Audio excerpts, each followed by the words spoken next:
Gimlin. Oi, Gimlin. Have Have you been on the whiskey again? With an E or without an E? It's with an E, of course. You already know it's with an E. It's the best whiskey, and anyone named Iovath who says otherwise is a blubbering mouther. I mean, good to know, but did you forget that we need to start this podcast? The transcendent puppet masters have declared that we must do this. Well, I'll tell you one thing. It's 11:59 a.m. right now, and it's my second favorite time of day, third to noon. The more you learn, eh? But I think it's probably time to start this episode of Roleplay and Replay.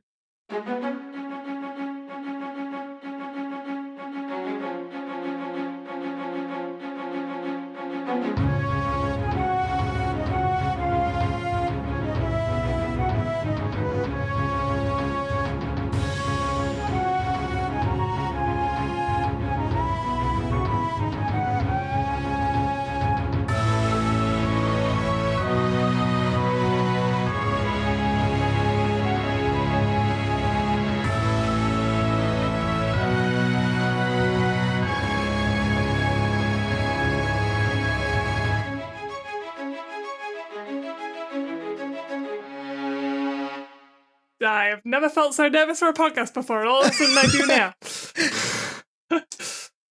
We usually start with a joke, but I don't know whether anyone's actually prepared a joke for this one. It seems. Well, don't worry, I've got a few. He's not getting out of character. He's just going to do the whole podcast as Gimlin. Why do so many people smash their clocks?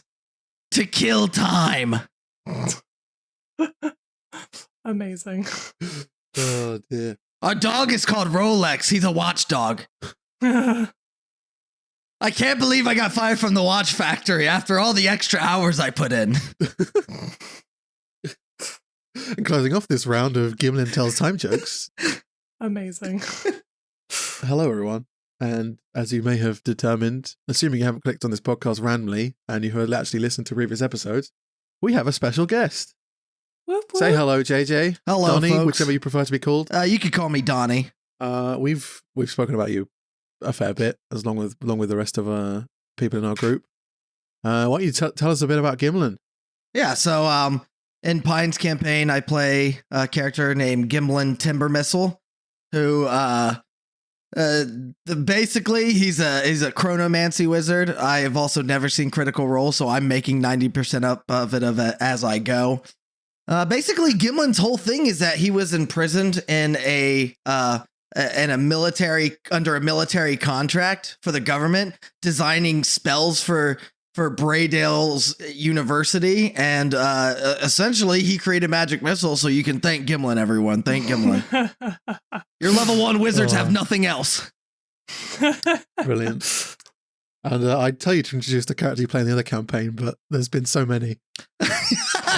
You know, if Forrest would stop killing me, this wouldn't be so difficult, would it? Currently, so the kick on those campaigns is that I play some form of religious zealot in different manners, right? The first dude was it Pope Francis, right? Where I played Pope Francis, who was a cleric who swore he was going to start the first papacy after he was murdered by Power Word Kill, because of course he was. I played Cardinal Bracket, was it? That was the second one? Yeah. Who we fondly nicknamed Cardi B, yep. Yeah, Cardi B. Cardinal Bracket was he wanted to also establish a papacy, but he wanted to be called a cardinal instead, because he's like, I don't deserve all that power, that's weird. And then who's my character now? Godfrey's his first name. You've only had one session with him, haven't you? Yeah, I've had 2. Godfrey, he's a Templar, but he's I think he's a warlock fighter. I just know that it just does the Hexblade with the level and fighter just does insane damage. So at this point, I'm like, I'm not dying again, dude. I'm not dying again. Pine, first of all, hi. Don't want to leave you out. How are you doing? I'm doing okay. I'm enjoying listening to JarJar, because he is always the most chaotic person at the table. Second of all, I just want to check with you, because unfortunately, due to time zone differences and scheduling, Donnie, you've missed quite a few sessions in both campaigns recently. Pine, do you think he actually knows about what happened with, what Pope left behind? I think we may have mentioned it, I believe, in the last couple of... I think the next one he came back, we did mention it. Donnie, do you know what I'm talking about? I would Should have we get a live reaction? I have to have everything spelled out to me. Okay, so you all talked about like how these goals that these characters have all had. We found out when we returned to the village where Pope died that they'd taken his copy of the Bible and they have all converted. That's amazing. And we were just like, oh God. So we get back to this place. They're supposed to worship Taraxine, their race's god. And they're just like, all hail the mighty and Jesus Christ. And it's just like, oh dear. What's he started? Yeah, it's the expansion of Southern baptism into all corners of the Forgotten Realms. It's a scourge in some respects. I believe Danny got a really high persuasion check to be able to get the book off these people. It's not about he could get the book all he wants, but really what Cardi B and Pope Francis would say is that the spirit of Jesus is within each of you, inside of your bodies and your minds. And there ain't no way you ain't never gonna not get him out. One thing that I think Forrest did improvise is he quoted the passage from the Bible that says, any man who lays with another will get stoned, and said that Pope had crossed that out and replaced it with any man should get stoned and then lay with another. Yes, yeah, that or is something like that. Yeah, dude. Yeah, we're making the Bible gay in this world, dude. I love that. Yeah, absolutely. This guy, it's time for an update. It's been, and what better place to do it than D&D, right? Where you can really modify things. I mean, it's not like it's already renowned for, witchcraft and devil worship or anything over the last 50 years. Yeah, cross that out next. Before we get into DM discussion, you may know, Donnie, that we like to travel in style on this podcast. And we need a vehicle of transferring between the different sections in the multiverse. Would you like to choose a vehicle? Yeah, let's choose an A10 Warthog. Brilliant.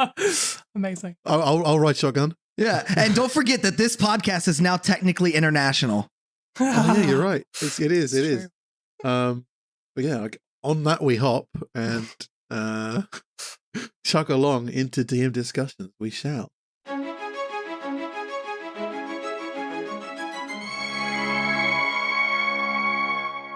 Bibbidi music. I was like to play last week. I can't just leave it silent. I have to make my own little sound so that in my head I know we've moved. That's awesome. Fine, why don't you introduce our topic? Well, today, because we've got Donnie on, which is weird for me to say because I always usually call you JarJar. But so me and Sounds are very similar in that we like to prep a lot for our sessions, whereas you are more of an improvising DM. So we're talking about improv versus prep mainly for this one.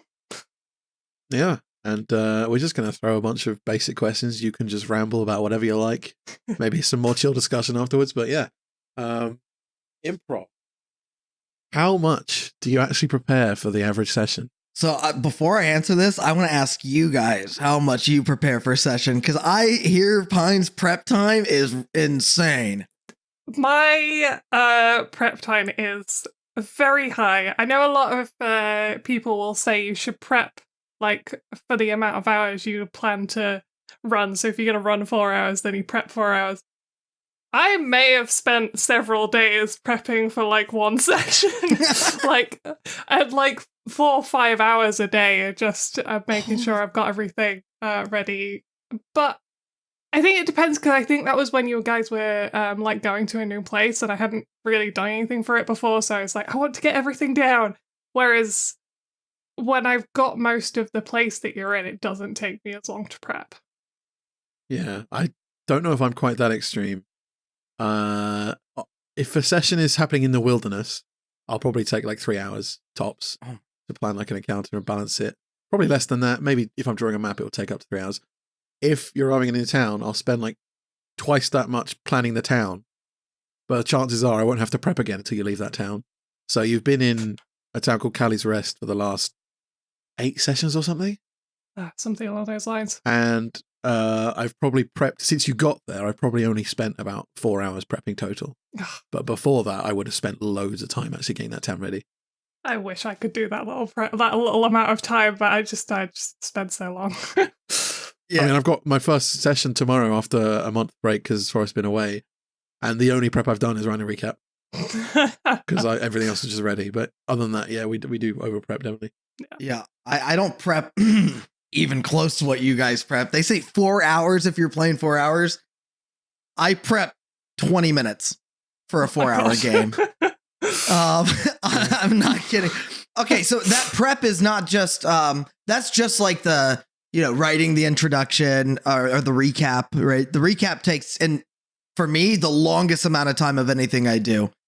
So the way I like to balance a game, like a 3 to 4 hour game, is that within a 3 or 4 hour game, I want my characters, and this is specific also to my party and how they like to play. Mm-hmm. They love really challenging combat, but they don't like too much combat, right? No one likes just fighting a couple veterans or some thugs on the road. So we don't even do random encounters really, because it's more story based, and the combat sessions reflect that.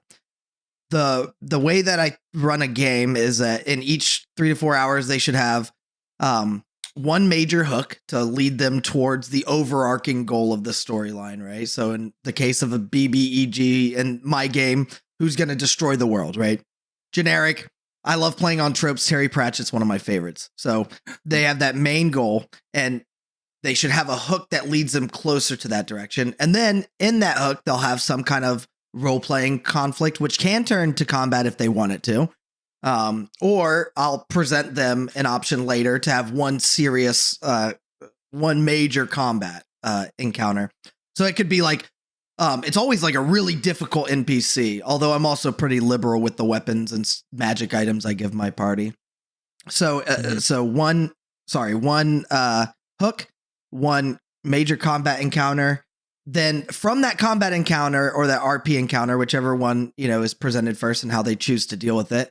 From that, they should get another piece of information that they can start on the next journey. And that usually takes like the 3 to 4 hours for my party. So all of that, there's role playing stuff that is intermixed that I don't plan for at all.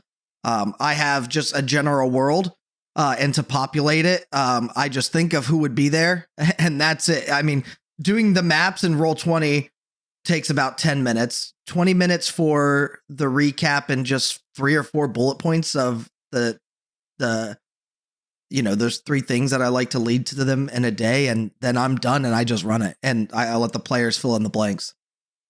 This is what I tell everyone. Yeah, it's insane, but it works. This is the thing that just panics me about that. And I've said it on this podcast before. I just go into a complete shutdown if someone asks me the name of an NPC and I haven't got it prepared. I was like, oh, what? Oh, yes, I knew that they would need a name, and I just forget. So doing that for like any NPC you meet, as well as like personality and a voice like that, I just can't. I can't think that fast on the fly, or at least I don't have the practice to do it. That's when you name them something like Angus Monster. I mean, like, the one I went to, really, I've said it before. I went with Yondu because for some reason I just had Guardians of the Galaxy in my brain. That's a wonderful name. I don't even watch Guardians of the Galaxy. I would have just thought you had that written down. Oh, no, you could tell in the panic. I was like, Yondu! I think you've been DMing a lot longer than me and Sounds have, though. How long have you been doing it? I started DMing with my friends at the school library when I was 13 years old. I started playing D&D when I was 12. I'm 30 now, for reference. So I started playing with my stepdad D&D during the Advanced Dungeons and Dragons, which now they call 2nd edition. That was my bread and butter for 6-7 years, until I think I didn't play 3, but I did play 3.5 when it came out because my friends played a lot of it. So I DM'd a few games of that. I wouldn't call them campaigns. I would call them like, I don't know, minor stories, right? Because they were only like a 3-month event. Mm-hmm. Short campaigns, yeah. And usually running the campaign books, yeah, like the pre-made stuff or like something I found online. But yeah, I've been DMing since I was like 13. Obviously on and off, you can never always have a party, but consistently once a month for the past 6 years now. So I have at least Wow. one game a month for the past 6 years that I DM. Nice. I mean, what does that compare to with us? I'm approaching a year with plenty of breaks, but it's been at least once a fortnight for me, excluding last month. Pine, it's been at least a year and a half for you, right? Nearly Yeah, I reckon it's a couple of months till 2 years. Yeah, not far off now, but I did take a long break because of illnesses and such, and had to go down to running once every 2 weeks rather than every week. I think you guys also suffer a lot from like the kind of depth and gravity that like modern D&D podcasts and things have become, right? Where it's like it's these massive homebrewed worlds with like deep lore that reach back like thousands of years, and someone like Matt Mercer can just, know everything about his world because that's all he's done his whole life when he was in his parents' basement. And a lot of that just you could just lie. Like that's fun too. You could just make it up, or you can, That does lead on to a question that Pine wrote down. I don't know if you want to take it, Pine, about the foreshadowing thing. Oh yeah. Given that you say you prep like 20 minutes for each session, but for the overall game and such, if you're not don't have as much prep time, how do you like foreshadow events that are coming up early on? And before you answer, like, just as an example, I know there's a place somewhere. I don't necessarily know where it is. I know there's a cave somewhere in my world where one of the characters can find some really cool stuff that's really relevant to their like backstory and future story. And like, I mean, I know about that now, and when they get near it, I'll probably flesh it out. But like, is there anything like that in your head? Yeah, for your players all the time. Is it just not? Do you write it down at all? I might take a note in session if I think I'm gonna forget it. But typically, I know like the way that my stories typically go. Like they're kind of, I mean, there's only 22 different types of story types ever created. Like really, man versus world and all that stuff. And those types of story arcs are repetitive but they're entertaining and they're enjoyable. But the nice thing about the repetitiveness is that they're easy to just kind of pull out. So if I know that there's a cave or something, right, I'll just drop a hint somewhere, or have a farmer or something. He lost his daughter in the cave, some shit that gets an emotional party. Although for my party, they wouldn't go for that. They'd let the kid die. They'd rather say, oh, there's 1,000 doubloons in there. 'Cause I run, if you think I'm chaotic, you should see my party. That's how we like to run. But yeah, I mean, for foreshadowing, because I know the overall sequence of like things that are happening around the party, and things that are going to happen, the big bad evil guy is going to, so in my game, it's Spore Worlds. It's like a riff on a multiverse, but instead it's just spores that come from a dog sneezing on a mushroom, a puff mushroom. And then that's their world, is that one of those little spores. And the big arc is that they're all going to collide at some point and all these people are going to die. So they're like trying to find ways to redirect the spores of like their loved ones. So of course I killed their family on episode 2, but that kind of foreshadowing is like, hey, tell your family you love them. And then everyone's like, oh, you're going on this big trip. Don't forget to tell your family you love them. And of course they have like grudges and stuff. But with the big bad evil guys and like some of the like plot lines and things that they're going to do to like just hinder the party, because that's all D&D is, right? It's that they have a goal. And that the way that combat and kind of all these other interactions, like, role play interactions, puzzles and games like that, and dungeons, they're meant to be an obstacle that you get put in front of the player before they reach their goal. Mm-hmm. And so you can just drop hints everywhere, man. And it could be ridiculous. You find a note on on the body of a dead mushroom spore that says, oh, as a mushroom, don't go into the back of the cave. There's not a hidden door there. But it depends on the type of game you want to run. I was going to say, because you did a one-shot for us, and there is a very fun, whimsical sort of not taking itself seriously, this is a bit absurd and coincidence stuff that you run, which is always really entertaining. Although I feel like that wouldn't necessarily fit into what me and Pine run, because we're a bit more sort of like, no, this is serious fantasy. Traditional. There's nonsense going on. Yeah. I think, like you said, that does come from, we found our love of the RPGs by listening to podcasts and Mhm. that stuff. But it's I still, have one other. Oh, go on. it's still, sorry, it still works for more because I run traditional campaigns before too. Oh my God, we just did Curse of Strahd 2 years ago, and Editor sounds here. Spoiler warning for Curse of Strahd. I recommend if you haven't played that campaign and intend to, skip forward a minute or so. Go back to our podcast in 3, 2, 1.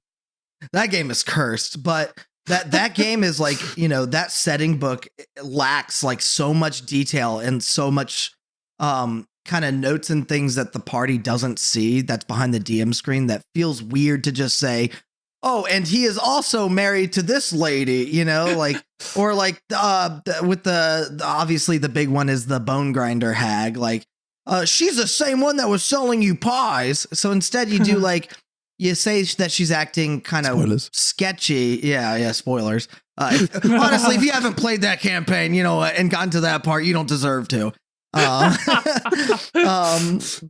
Just like, scratches that out of my to-do list. Okay, cool. So instead of like them just eating these pies and being fine, I like made them get sick after. I have constitution saving throws and things to where they're, getting like ill and like they feel repulsed. And one of them found a piece of like a human fingernail in it. So those like foreshadowing things you can add into even a more serious campaign to be like, hold the fuck up. This old lady's giving me human meat pies, like you can add that in too. Yeah. Foreshadowing, I think, is not too bad as long as you know where you're going. Yeah. But I've had games where I don't know where I'm going to, improving hard, right? And what I do is the players will tell each other what they think. And here's my fucking secret. Here's my secret is that if they come up with some weird outcome, I completely change the story and say that's what it is. If it sounds good. Yeah. I have to say, remind me of what you just said when we get to the favorite moments, because I have actually done an example of that and I'm really fucking proud of it. Oh, hell yeah.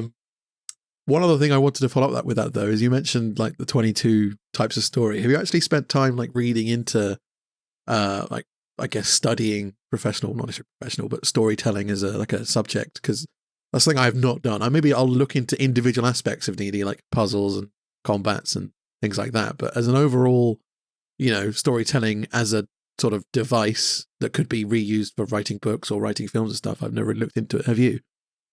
Not like specifically that. I mean, I read a ton growing up, right? And like these like patterns of storytelling just kind of pop up all the time. So you just kind of like know what makes a good story after a while. It's obviously a literary technique, and I remember in school doing the little mountain, with the rising action, the climax, and then the resolution and stuff. And these days you always get those memes where it's like, oh, there's a chosen one and he's lost his parents and then this happens and he's got the funny friend, things like that as well. But those tropes are fun. They're like, they're repeatable for a reason, is that they're always engaging. There's always a next step. I mean, it's why like I feel like now I think it's gotten a little out of hand with like some of the movies and stories that are out, like especially movies like where they should have ended after an hour, where it just like keeps repeating that rise and fall, where it's like, this is a big battle. And then you look at, you pause the movie and you got 50 minutes left. Yeah, I mean, like in the long term, I think there's been a growing consensus that like the MCU is on a downward trend, right? Because every film had to beat the last one's climax, especially for the Avengers. And then we had this big snap thing. And like, why do we even care anymore? Who gives a shit about the multiverse sort of thing? Even if that is going to be another good story, people are kind of tired of it because we've already had a massive climax. Yeah, but like Pine, you did like, have you mentioned that you did writing when you were young too, though? So like you probably studied a lot more, or is that? Yeah. No, Okay. I have never really been that interested in reading, or I have sometimes taken interest in writing, but I get most of my storytelling experience from video games and well, most recently podcasts. Yeah, video games are amazing. I steal a ton from like Hollow Knight, Dark Souls, obviously with more the build-ups and like the lack of like, real details until people probe into it. Because if my players don't want to know, I'm not going to just add it in personally. Yeah. They can seek it out. But if it feels like they're lost, they'll stumble upon like a note. You know what I mean? Which is similar in those games. I mean, I personally feel like video games are also great for just mechanic ideas. Like if you love the way a mechanic works, like, I don't know. I remember I'm going to shoot myself in the face for saying this because I bring up every fucking podcast. But Mark Humes loves the Final Fantasy games. And I remember like every so often he'll finish a combat in the podcast and be like, yeah, I got that mechanic because I really love Final Fantasy. And one of the other players like, oh yeah, I thought I recognized that. And it's like they have a great blast with it. So even if people know you're ripping things off, if it's still fun, then it fucking works. Yeah, and just steal their stories, even if it's a small mission, right? Let's say like, oh, here's one that I steal all the time. The one in The Witcher 3 where the horse, where Geralt drops acid and he's talking with the horse. I do that one in almost every game because it's goofy. It's a great, especially after more like serious, like really intense encounters or like a player dies, which happens fairly regularly in my campaigns. Not like every day or something, but at least twice a year. Like I lose a party member or two, but you know, it's always there. And it is, it 100% is. And like copying just those little missions, but just changing, you know, the character to this guy that they've grown to love, or changing this person to, you know, the barkeep is actually one of the generals and he was being stealthy. You know, it's fun. Just lie. Just lie. That's what we should take out. That's a slogan. Yeah. Just fucking lie, bro. Just fucking make it up. Yeah. I mean, what is story other than creative lying? Yeah, right. There you go. Wise words. I mean, beyond like actually developing improv skills, I don't know if there really is much else to talk about specifically to do with improv. It's just like steal stuff, make it up so that it fits, right? That, and like you just got to kind of do it, right? Like practice. I used to, when I first started playing, I was like hard pressed onto following these like setting books and these campaign modules back in the day. Which I don't, these books back in AD&D were like a quarter of an inch. I don't know what that's like in metric, but like that yay big. Sorry, how many football fields is that? That's about 0.0000018 football field, or as I like to call it, half a freedom. Of course. But those campaign modules, right, were like I used to like stick with them so hard. You guys started off homebrewing, which I think helps in. Well, I cheated. Yeah, I stole someone else's homebrew. Oh, that's fine. Yeah, you can do that. But that's still like basically you're changing the entire story arc. I was following these like, these plot lines, these combat encounters and everything like to the T when I first started, because I was also a kid. And then, as I got older, you just like, I forgot to prep today and I have D&D, so fuck it. We'll just see what happens. And then it just comes to you. You just got to do it. Because then it trains that kind of improv muscle. And not saying like I'm like amazing at it, but that's all I do. So I should be pretty decent. Well, I think you're amazing at it. I had a blast in that one shot. I want more. It was good fun. Yeah, I just had the map, and I stole like the idea of that from someone else. I'm a thief. I'm a goddamn rogue. One thing rogue. that still sticks with me from that one shot is the fact that this whole time we had this duck, which was supposed to be actually a dragon, was also speaking infernal, but also only ever said the word quack. So towards the end, you just sort of said, well, yeah, quack is just infernal, right? And I was just like, that's amazing. Yeah. Hilarious. I led you on a wild goose chase. Oh, yeah, goose, not duck. Yeah. Yeah. That was great. But that's someone else came up with that. I just changed it all to fit, what I thought was more fun. How you say you don't prep that much, but you say 20 minutes. So how do you actually do the combats there? Because that's something I'm really interested in. Yeah. Okay, so I'm glad you asked because I wanted to talk about this at some time. I saw the question too on the little sheet. Or if you're my players right now, stop listening. Before you say it, I want to guess. You fudge all of it. I lie. Yeah, I lie. So I use stat blocks here and there. But okay. So I also have party members that come and go when they can. So I do have to adjust some things on the fly, and I found it's easier instead of adjusting stats and stuff I roll in front of my party. They see all my rolls. So I want them to feel that fear every time I throw the dice. Cause we're playing online now post COVID. Before, they could see me roll a dice behind the screen, but they can't now. So what we did is I'm just going to roll on Roll20, and you're going to see everything but the modifiers, because I do the whatever Roll20 allows me to do. You can just see the number outcome. And in combat, I have sometimes I'll use a stat block, sometimes I won't, because I have experience with a lot of the different mechanics and layer actions. And again, all of our combat encounters are really difficult every game. So I'll like use the layer actions or legendary actions that I know and just piece together something that fits the story at that moment. So if they're in because we're doing like a goofy multiverse type of thing, but just to keep it easier for everyone and make it relatable, if like they're in a demonic area, right? Like I'll just use the Balrog or Balfour, whatever they call it in D&D, and use his stat block and his attacks. But as far as health and damage they do, I just kind of keep it general. Like I'm rounding, I'm keeping it. And once they're within like 50 health of taking it down, then I'll just wait to see if they're still having fun and using stuff or if they're getting exhausted of the combat. And then if they're getting exhausted, then the most unlikely attack will somehow hit and kill him, or the person who's been doing the most damage or something gets that satisfying last kill. So the whole party gets, if a wizard's blowing all of his spell slots and he thinks this is an intense battle, he's chugging health potions, he's picking up teammates that are down, and they're starting to exhaust their resources, which I think is more important than their health. Like if they're using resources and the combat's challenging, then I'll give them the win at that point, even though they might still have like 20 to 50 damage left to do, or maybe they've already technically killed it, but they're just playing it way too safe and I can't let them do that. But that's for our campaigns, so that's how they like to play. So yeah, I lie. I mean, I do. I think.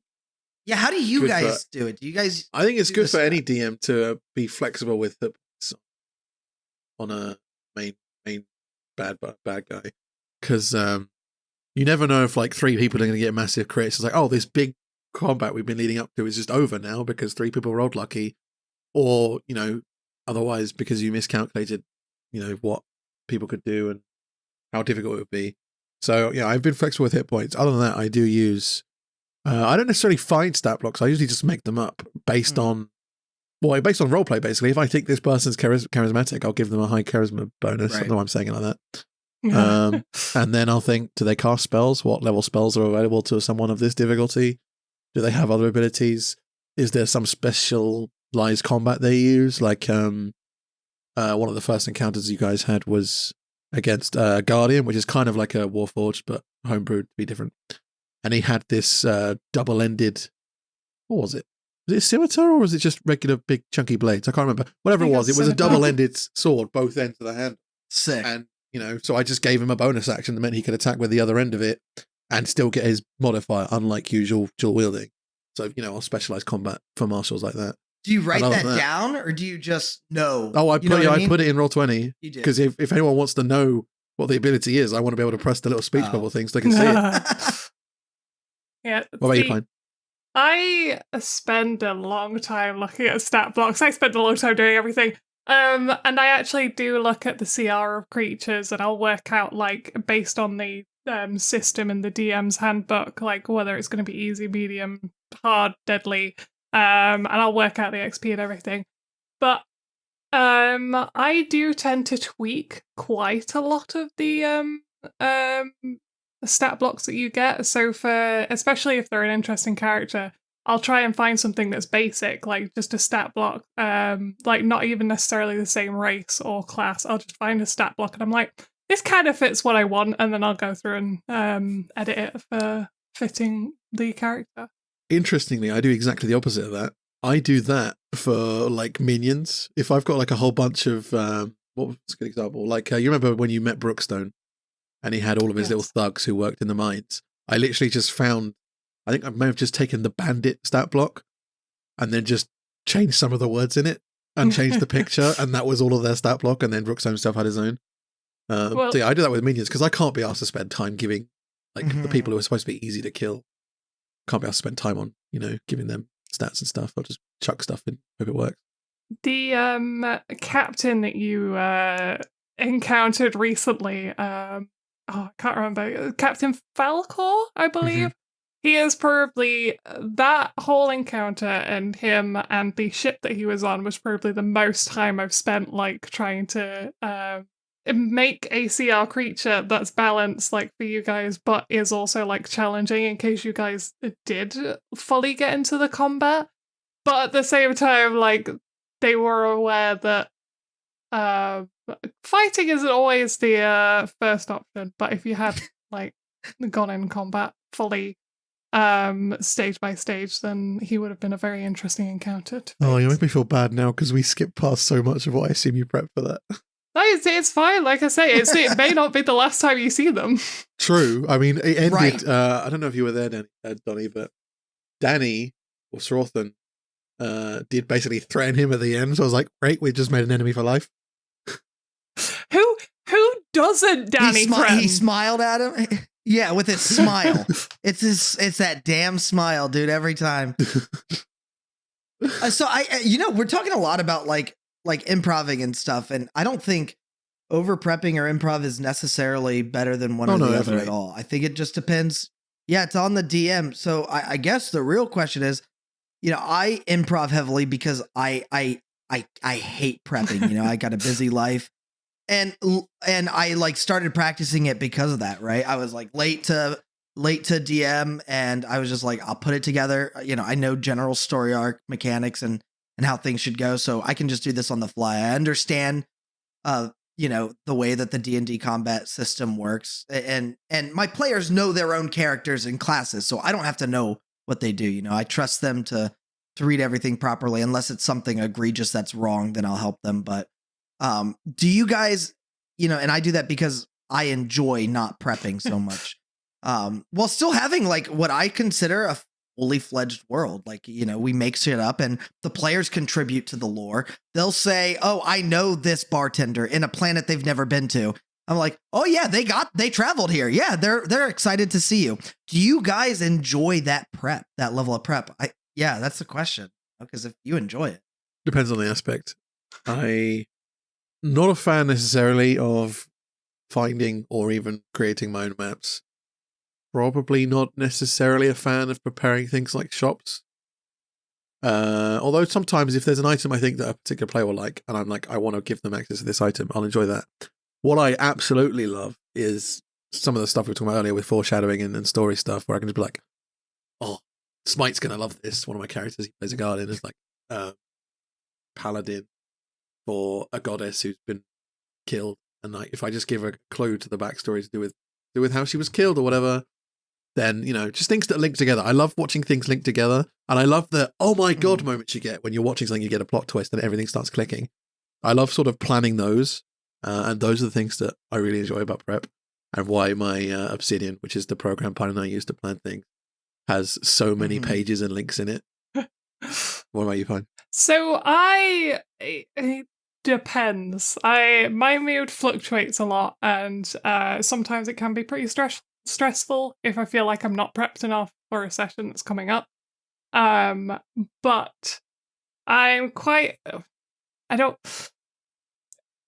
lucky/unlucky. I lost my job obviously last year because of medical issues and stuff, and haven't really bounced back onto my feet yet, so I have a lot of time to be able to get that deep into prep, and I, for the most part, I do enjoy it. I like creating spaces, and I like being able to type out like the images I've got in my head and share that with people, but I think my absolute favorite things to start prepping and like really get into is when players give me like a little tidbit about the backstory or where they want to go, or if they've got something like a multi-classing they want to come up. I love those moments so much. I'm like, yay, I can do all this stuff. Really inspires me. But yeah, I do for the most part enjoy it. I occasionally can be stressful. I agree with you there, even for tiny things. Like I remember before your current mission in my campaign, I was like, you've got like a couple of days in this city. Is there anything you think you might want, magical item-wise or stuff, that maybe could show up? And you specified force beads or beads of force or whatever. And you obviously know what they are because you're a reasonably experienced player. The player who plays Smite has no idea what they are, but it was him who happened across them inside part of this building. And I was like, oh, you find some inch-wide black beads. And he was like, cool, pocketed them, And Pine, I don't remember if you said it or if you just DM'd me. You're like, God damn it, sounds. And I was like, yes, I love this moment. You brought up the force beads, and I believe you put the braces in, and those are the 2 items. I was like, I'd really like it if I could have these 2 items. And then, like, Smite was there grabbing this stuff, and I was like, I'd gone to a different area because another player was like, we should split up, you come with me. And I was like, damn. So I was like, I could have been there, I could have got these items, but I haven't. God damn it. Yeah, anything from small things like that to big things like this was a really important part of my backstory. And I'm like, oh, I'm going to use that name drop that name. They'll be really excited. Bits like that are so fun when planning. Like the first time you saw Faith, that was fun. Yeah. Faith is someone from Amnesty's backstory that I was just like, oh, this looks like a tiefling. I wonder who it could be. Sorry, JJ, you were trying to say? Oh, no, I was going to say, like, you know, if you guys haven't yet, I would try...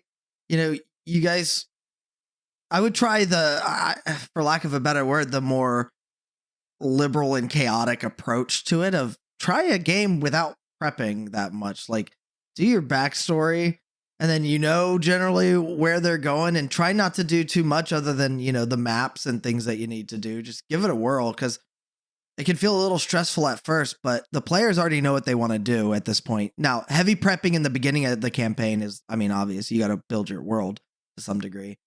But at this point, you guys have the world built. Events are already set into motion. Give it a whirl. Maybe you'll love it, dude. Like I did it out of necessity from time, and honestly, I have ADHD, so my neurodivergent ass was really bad at getting everything engaged in time. But you should just give it a try. Maybe it works. Maybe you'll find something new that you love. Try both. And if it doesn't work, oh, darn, you got to hang out with friends and kill some monsters for 3 hours. That's kind of aligned with where I'm at in my campaign, actually, because as I said, I stole someone else's homebrew. It's my favorite podcast and only one I really listen to.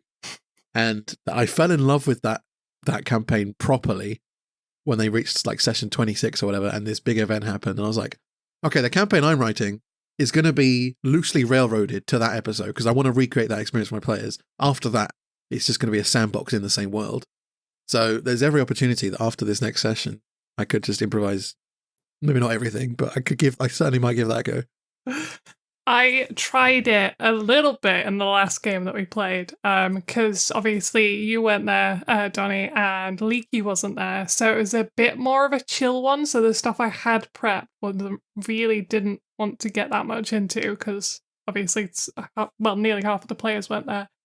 So, but even just them asking me the little questions like, what's this person's name? What's the store called? I was just like, my brain stopped. I was like, I don't like this. It's a deer in the headlights moment. Yeah. Just, steal. I know it might not be for you, and that's fine too. Don't want to push anyone to do things that they don't like or that they're not comfortable with, but calling it ye old shop. Is fair. Yeah. It's fair. Do you really need to know the name of the store? It's let's say it's owned by someone named Malkovich or something. Malkovich's magical artifacts, I know it's hard, especially names, because you like to keep things very setting appropriate, and lore based. Yeah, appropriate. Thank you. Yeah, setting appropriate. But in every setting, there's goofballs who name things weird and who have dumb names. So, you can just make someone named Nerd, Yeah. And be like, your parents must have hated you. And then he goes on this diatribe about how his parents hated him, kidnapped his only begotten son, and hid it away in a dungeon. And now your party's got to go find that son and, of course, collect the 1,000 gold pieces. Yeah, of course. and you throw, I don't know, a bunch of sirens in an underground water cavern. And now it's a water level, so they'll hate that even more. So it's just riff. Yes, and. One thing you glossed over there, which I think is quite important to this, is you mentioned as if a player had said, your parents must have hated you, and then you ran with that. I think a big part of improv is actually running with what the players say. Yes. Yeah. And not just trying to come up with yourself. Just be like, yeah, sure, that happened. As if they've DM'd that tiny snippet, and you've just been like, yep, that's mine now. It's the biggest thing in improv, isn't it? Yes, and. Yeah, exactly. Yep. Yeah. And take it to the extreme sometimes, because even in your guys' settings, it can still be appropriate. In a more serious setting, it is rife with psychopaths and people who are out for personal power and glory, and other adventurers who are just like your party. So you could make a character that is modeled after a player, and that's what I do with someone like the under BBEGs. If I'm running a BBEG game, is like they're like mirrors of a party member in personality, but just exaggerated forms of them. The yes and, like you're saying, is just I think that's it. I think we've said enough on improv. Before we leave DM discussions, I have 2 quick fire questions for you. Why do you love TTRPGs and D&D? Summarize concisely. Okay. If you can. Yeah, I'm do my best. I'm a long-winded man. I don't know. I like tabletop games because specifically RPGs because a lot of my friends and I didn't have a ton of money growing up. Like, we were basically all really poor, and it was an easy way for us to get together and play games. I mean, the dice were like back in the day, like $2, for like a set of dice, and you got the big Chessex pound of dice bag, and then everyone would just meet at your house, and it was just an easy way for friends to hang out and meet without having like, an Xbox or a GameCube or That's something. a good point. I know I said it was going to be concise, but I want to follow up on that because a lot of kids anyway basically role play their like playground time anyway. I know it was like, when I was a kid, we were Power Rangers all the time. So, D&D is just adding some rules and dice to that pretty much. You were Power Rangers, we were Beetleborgs. But I also What were love you, Power Pine? Were you Rangers, so anything?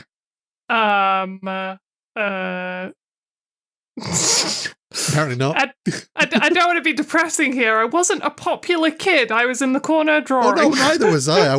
I was all the Power Rangers myself. Okay. Next quick fire question.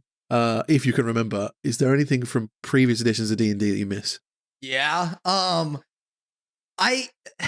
I feel like the supplemental books were a lot more interesting back, especially AD&D, when you had these like they were like handbooks based on your class, like there was like the Psionics handbook, and it was like this again, a little 1/4 of an inch book that had all the history of the class, some famous people in the in the lore of the Forgotten Realms universe that were kind of like parental archetypes of the class, and all the stats and stuff and other things you could choose. I really miss those supplemental books that weren't just word salad like I feel like D&D 5e has become. Also, based on our experience, I would say the last thing on that is the focus on complicated challenges over mostly like story-based things that happen outside the player's experience. So even in AD&D, when we were kids and it was mostly just combat, you know what I mean? You're just running combat encounters and, big numbers are cool. You also have like these challenging, like either puzzles or really complicated dungeons that take like 5 or 6 sessions to get through, just so you can find, where the lich is and where he's, hiding all the cadavers or something. And that was a lot more interesting than like this focus on our role playing outside of the players. I feel like D&D's become, although it's better than it, like I prefer 5e for especially new players and like long-term game development than I did 2nd edition or even 3.5. And it's really nice that in 5e and 3.5 actually is that everyone levels up at the same rate, because in 2nd edition, that was a nightmare. Your wizard's leveling slower than your fighters, leveling slower than your rogue, and that was. But yeah, I just miss the challenging stuff. Although we add it into ours, so I guess it's not really a miss. You know what I mean? Fair enough. It was much easier to just pull from a book back then, is what I guess I'm trying to say. Yeah. Well, that wraps up DM discussions. We'll be seeing you. Did you guys ever play any older editions of D&D too? Nope. I know, Pine, you did. I haven't played any of the older editions, but I've seen a fair bit about 3.5. I know a little bit about the mechanics, and I am a big fan of Pathfinder and would like to play Monster of the Week and other systems, but I've just not had the group of people to explore the different systems with yet. Monster of the Week is awesome. Yeah, we played a few games of that with some friends, and it was a lot of good fun. It does seem like a lot of fun.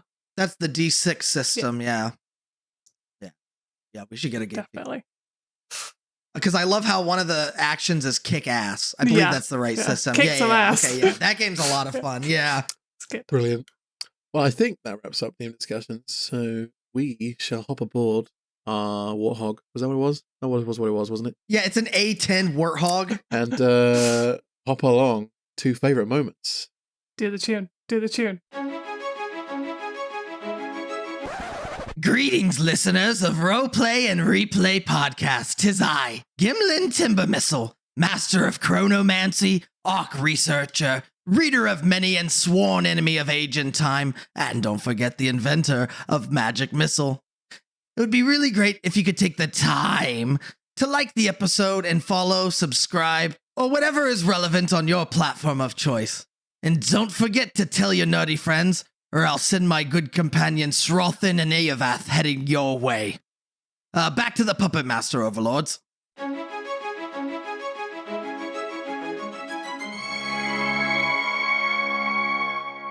Dealy dealy dealy dealy There we deal. go. Favorite moments. Oh, who's starting this week? Don't all put your hands up at once. I guess I'll go because I get to tell a story that you weren't there for, Donnie. It was the session before last. Do you remember we were being all sneaky trying to get this captain from this ship, and all hell went loose. I got petrified. You knocked me off the ship and then cast fireball. I got then enveloped in Drowir's mouth as a shark. It was all going as shit, and we were like, we need to get out of here. Beginning of next session, Drowir swims up to like a ramp by the docks. I've still got these shackles on. I think at this point the petrify spell has ended, so I can move and talk and stuff.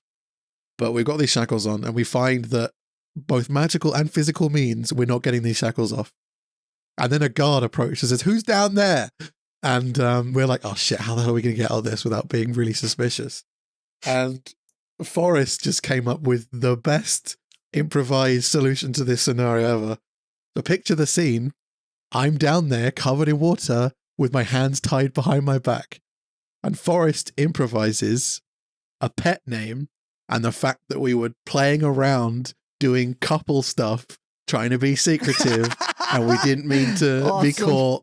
And I rolled with it. Erothor rolled with it and was like, "Oh my god, I'm so embarrassed." Blah blah blah. He pretended to be like, what's going on?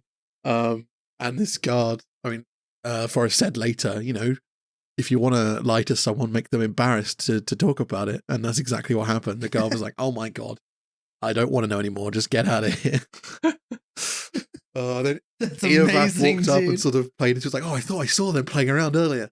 And it was just like, Jesus Christ, we've turned into a gay couple who like bondage, but whatever.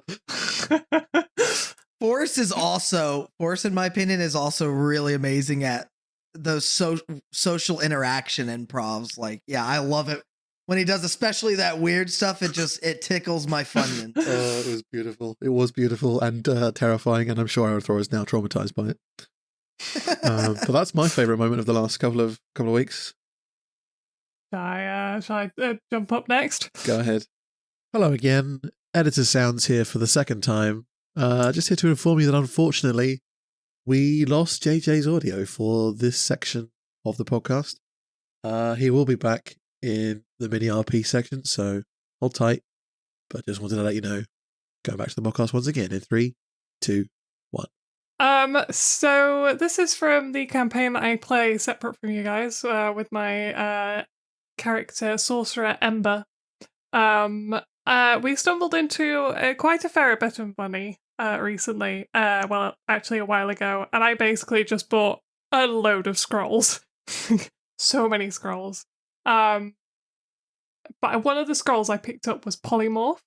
Ooh. And we're at the moment being chased by an archfey, and got other things that are in this like cavern system as well coming after us.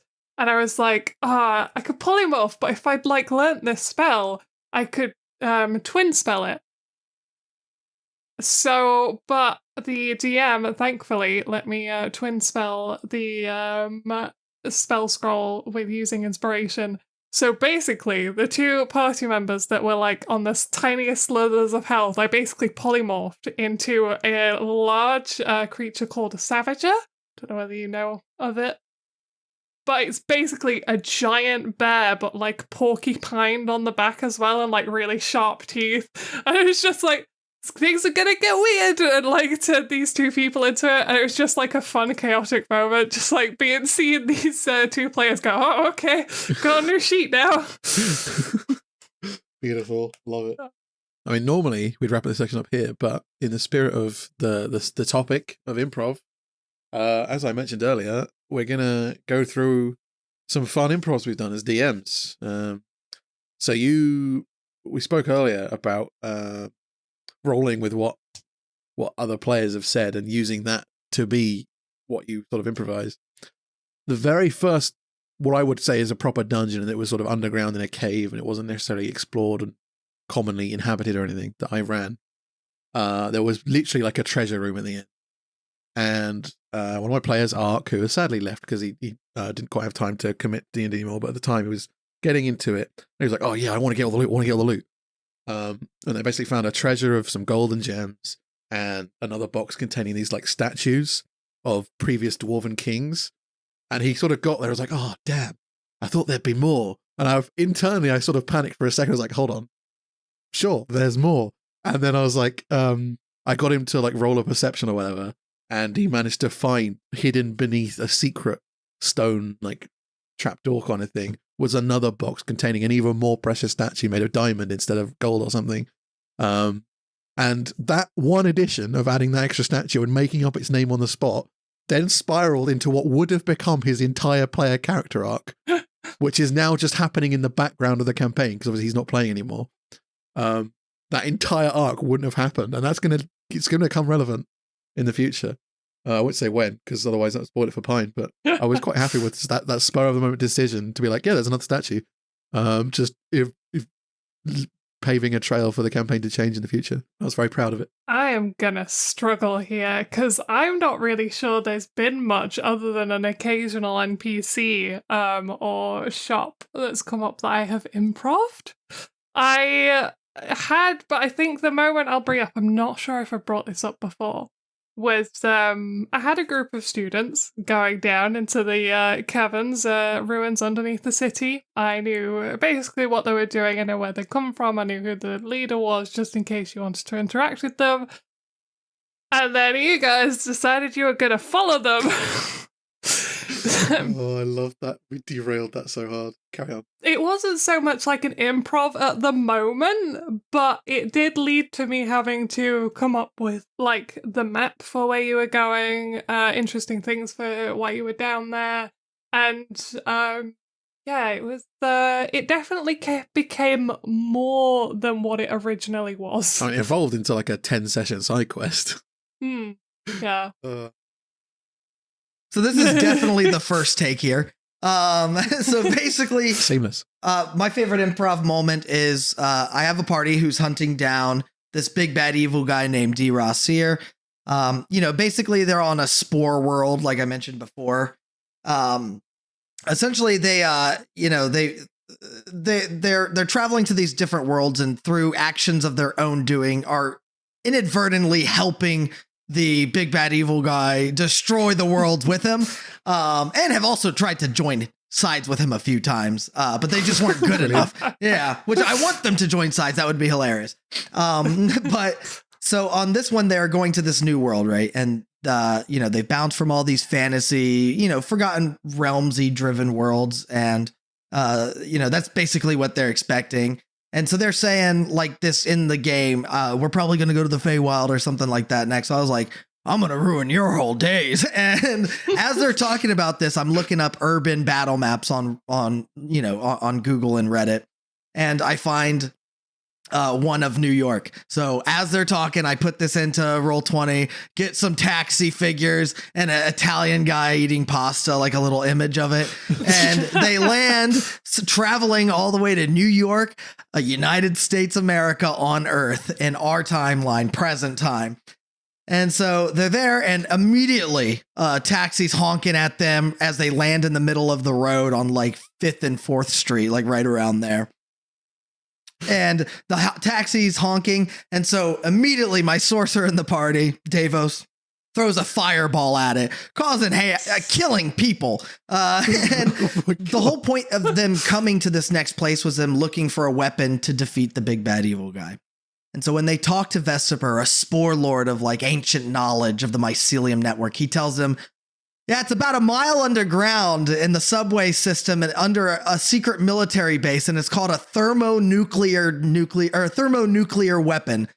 So now this party is going to travel under New York, through military gates where they have automatic weapons and steal a nuclear device. From there, they have to find a way to get back to their world, learn how to arm and utilize a nuclear weapon to destroy the big bad evil guy. So it's just goofy fun. And beautiful fun. I think that's hilarious. That's amazing. And that was the first take. I have to admit, I have always wondered, given that my campaign potentially has multiversal sort of aspects to it as well, what it would be like to try and set something in the real world. So that's actually, that's hilarious. You should have them spawn. If I did it again, I would do it this way. You should have them spawn at a cosplay event and have them so they see wizards and people with potions, and they start buying these potions thinking that they're real, just handing over pure gold coins, like 50 pieces, and say, oh, what a fair trade for 20 gold pieces. And they're getting basically Mountain Dew, Code Red, What, this health potion of health is just some form of berry juice. Oh, that's beautiful. Brilliant. Well, I think it's time to jump once more into the Warthog and head over to the final section.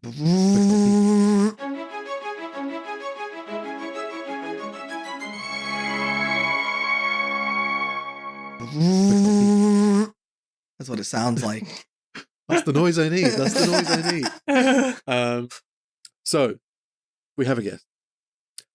As such, we thought that even though Gimli and Aerith are in the same campaign and Pine could run it a one shot, it'd be difficult to make it canonical. And if it's not canonical, where's the fun? I mean, there's still fun, but So instead, for this episode and future episodes where we have guests, I have, inspired by something I've seen online, made up my own little game, which is still role playing. There's maybe not so much in the form of dice or anything like that or rules, but I'm basically going to take you on a wild, wacky adventure, and you're just going to tell me how you react to the environment. Quick fire, try and get things going as first thing you think of, what you can do. Now, you can either, I'm going to run it for both of you. You can either play together in the same little story, or I can do a little one for you each. What do you prefer? Up to Pine. I'd like to do it with you, but it's if you feel more comfortable going solo, that works too. No, we can try and get through this together. So we played a little example. Sam's did a little example for me the other day, and it is wacky. It's interesting. I'm going in raw. Yeah, I have no idea what's happening. In which case, again, because it's meant to be quick fire and first thing comes to your head, and I know for a fact that one of you is louder than the other. No offense. No, I'm going to make you take turns. Yeah, that's fair. You're gonna alternate. So I'm going to ask you both 3 questions. First of all, spellcaster or martial? Both of you. You can each choose. Martial. Spellcaster. Name an item of food. Pizza. Hamburgers. Nice. Name some kind of tool or handheld object or anything else that you could just carry around with you.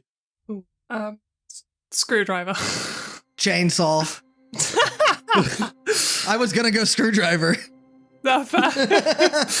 You're camping in the woods. Just the two of you, these fictional characters of yours. One of you can fight and kick and do stuff. The other one can cast some spells. Who knows what they can do? For some wacky reason, you've decided to barbecue a pizza. Who knows why? But also, there's got some burgers on the grill. And off to the side, you've got your screwdriver and chainsaw. And nothing else, apart from the clothes on your back. And maybe a jeep some 100 feet away that you used to get here. Suddenly, erupting from the brush is a small pack of 3 badgers, and they're sniffing the air, and they're getting wafts of this delicious char grilled beef and melted cheese and tomato sauce, and it's just like they want some. They're in on it. They want some of this. How do you respond? Who's first? You guys pick. You Pine, you go first. Oh, and one other thing. You can't use each other's tools. You have to use your own. I am going to shove as much pizza in my mouth as quickly as I can so that the badgers can't have any. This pizza is like boiling hot. The cheese, you know when cheese is just melted and it touches your tongue and you think you're like eating lava? Your tongue is completely burnt and you lose the ability to speak coherently. I want you to, if you say anything in game, you now have to go as if your tongue is completely numb. And the badgers, okay, the pizza's gone, but they're still smelling this beef. They're like, we want some of this. Donnie, how'd you respond? Different voice. Hold on, give me a second. Oh, those are just my pet badgers, darling. Come get your hamburgers. And I split up the hamburger into threes and feed my pet badgers. Turns out, unbeknownst to Pine, this is a regular trip for Donnie's character, and he regularly brings hamburgers, and these badgers come along and they have a nice little meal of burgers. But what Donnie doesn't know is there's actually a rival gang of raccoons. And the raccoons like, we hate those badgers. They keep getting all these delicious meals. We want to come steal them. And they start charging down like a lane, like a country sort of path that leads to the clearing you're in. And they've somehow fashioned, these are intelligent raccoons, they fashioned mini spears. And so they're actually charging you almost in formation in a military style with mini spears. You and your badgers are enjoying a little meal. What happens next? Pine. Can I affect these badgers even though they're Donnie's pets? You could certainly give it a go. Well, I'm wondering because their master, their friend here is a spellcaster that maybe he's equipped them up, so they pull out mini swords and shields from their fur. Yeah, I mean, certainly in the past, I'm sure Donnie has used his magical skills to communicate with these creatures, maybe bestow upon them some intelligence, and maybe it was leaked magic from that effect that has made these raccoons so intelligent as well. So the badgers just pull out of sheaths that you can't even see them. It's like that these swords are coming out with like a gap in their fur. Like they've got a little kangaroo pouch that has a sword in it, and they just pull out these mini swords, and suddenly Donnie's character's precious little badgers are at war with these raccoons, and they're just swinging away, hacking at these spears. The raccoons have formed like a little phalanx formation, and they're like poking out with the spears. Donnie, your move. Every year I've dealt with my badgers and their incessant whining and wanting for burgers, and this is the last burger they'll ever eat, as the poison that I've laced these burgers with kill the badgers, and I say, I'm joined forces with the raccoons now.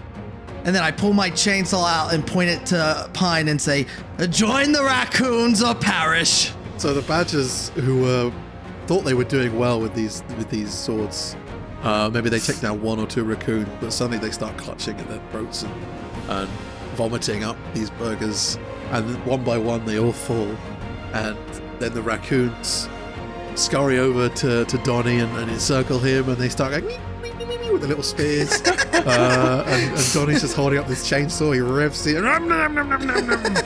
Fine. Do you join him? First question.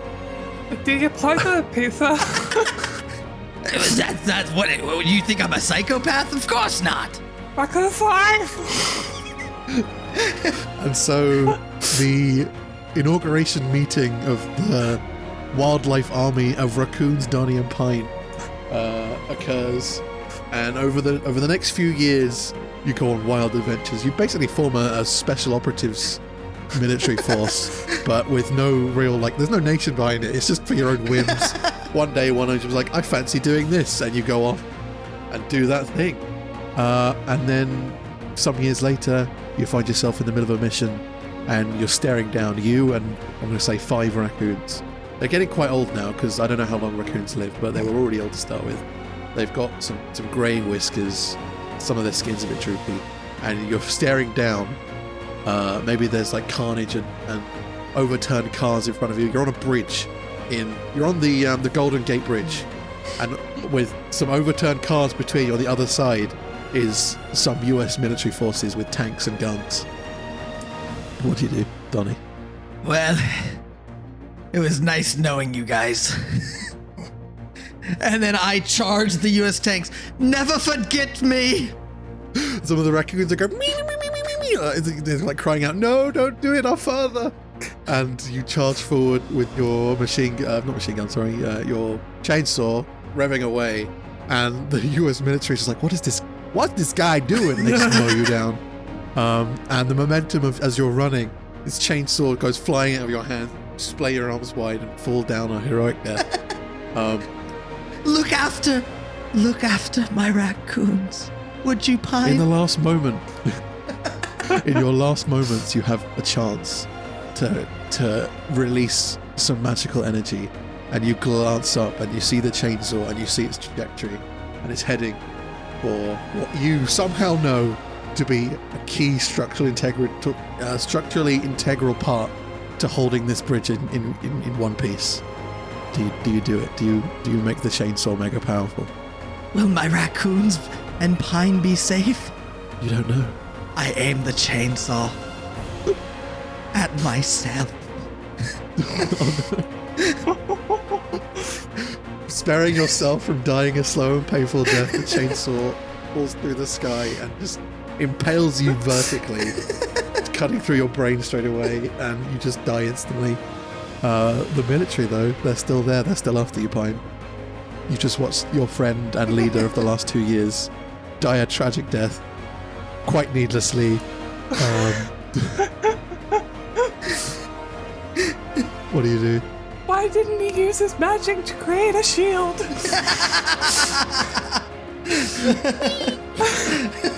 Raccoons just there, like wiping tears out.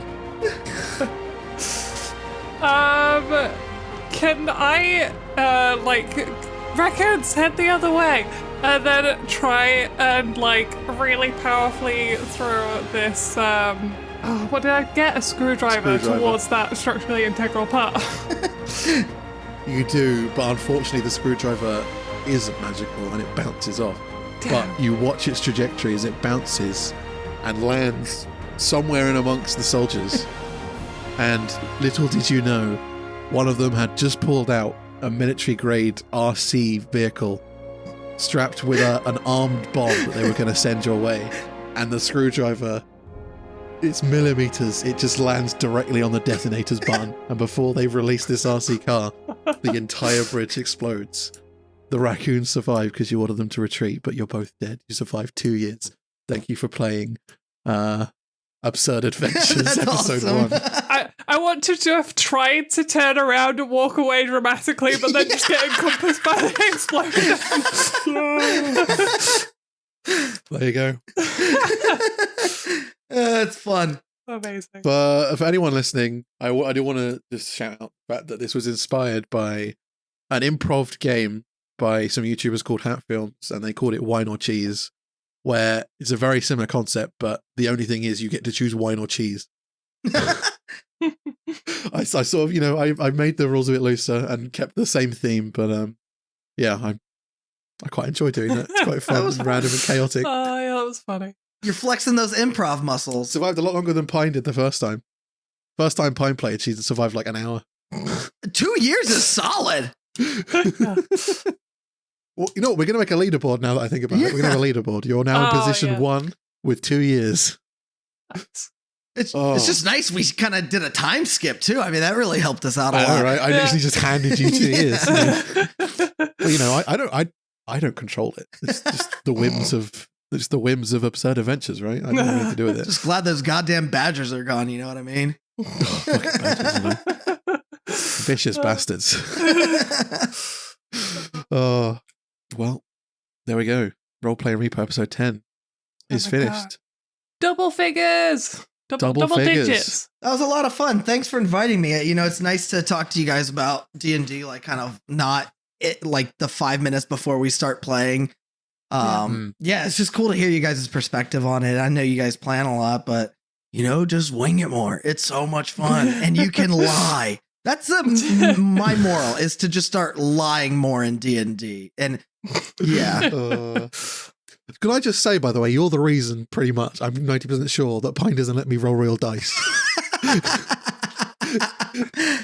I don't lie on dice rolls. I'm honest on dice rolls, because you got to leave it up to chance. I don't know. Unless it's my party. Pine doesn't trust us. Yeah. Pine doesn't trust us. No. No, I won't hear another word. Pine I doesn't trust can't us. make comment for or against what you just said, because then it'll shed your opinion on other people. So, No, I mean, it's all fun and games. And yeah, it's been great having you on. Great to hear your perspective as well. yeah, it's been great. It's been a nice change in dynamic and a celebration of hitting double figures. Yeah, this was a lot of fun. We'll be back next time. Who knows if we'll have another guest or if we'll just do another topic first, but expect more of the guest format in the future with more of the players from our campaign. And enjoy your life. and lie more. Lie more. Yes, Like, should I say more. that? Maybe. But anyway, thanks for listening, and we'll see you next time. Bye. Bye. Bye-bye.